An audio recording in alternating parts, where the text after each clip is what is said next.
Hi, I'm Trisha Brock, and I wanted to share a little bit with you about my album, The Road.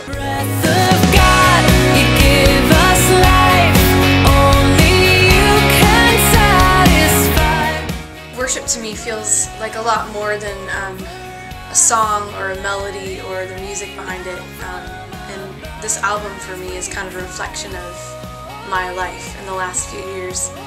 It's called The Road because it's kind of my road to holiness, the path that I feel like I'm on, finding God in the good and the bad, in really tough times and in blessings, and trusting Him in the harder times. And a lot of the songs really reflect that place of a person struggling and still believing and saying that we believe He is our shepherd, we believe that He goes before us in battle.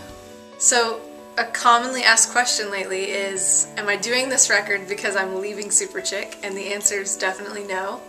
I married a producer and we have a studio in our house, and we felt like this project, it was the time to do it, and I had wanted to do a worship album my whole life. So Superchick is still in my life and I don't plan to leave, and we're working on a new record.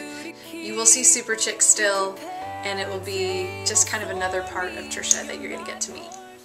You are my shepherd in the wilderness, whom shall I fear?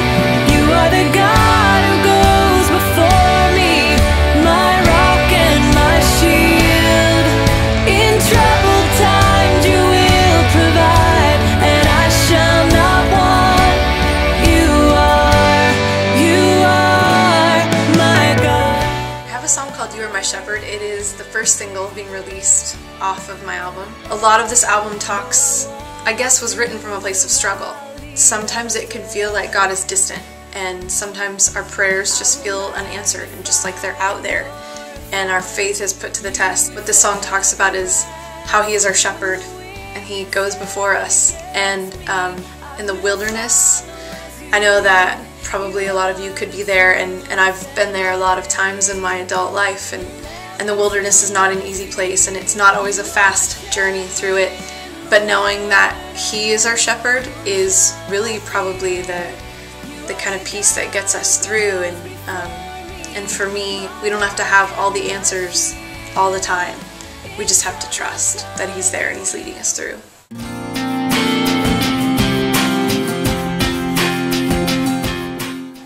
Over the years, obviously, Superchick, we've had times where we've ended a set in worship. I always had such good response from people when there was that element of worship involved in like a rock set. What's exciting to me is that through this record, not only will I be doing touring on my own, but I can integrate it into the Superchick set and make it a new kind of different part of a Superchick set. This album is kind of a more intimate side of me, and you're going to get to know me better. It's kind of this sort of worship I want to listen to in my car or on my iPod. The point of this album was to just write a worship album and to find songs that reflected that and were poetic and deeper and not just a simple lyric, but something that will really connect with you and make you feel like it could have been written for you. You hear, oh.